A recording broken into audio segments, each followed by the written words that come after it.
In this video, we are going to learn about how to install Duolingo app on Windows in your laptop or PC.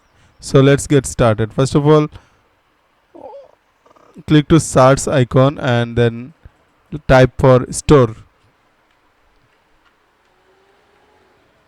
Then click to Microsoft Store to open the store option, and from here again search for Duolingo.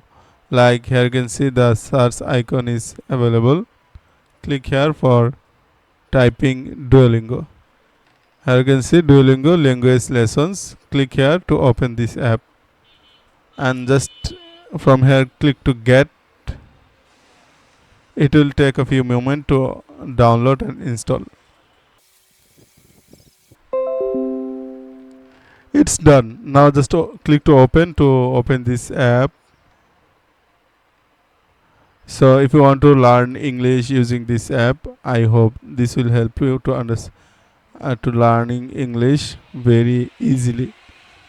To get started, just click to get started, and you can choose a language, which language you want to learn, like English, Germany, Romanian, High, Danish, etc. So that's it. I hope this video will help you to install Duolingo app to learning English or other language. If you think this video is helpful, then consider to like, comment and subscribe. See you in the next video. Bye.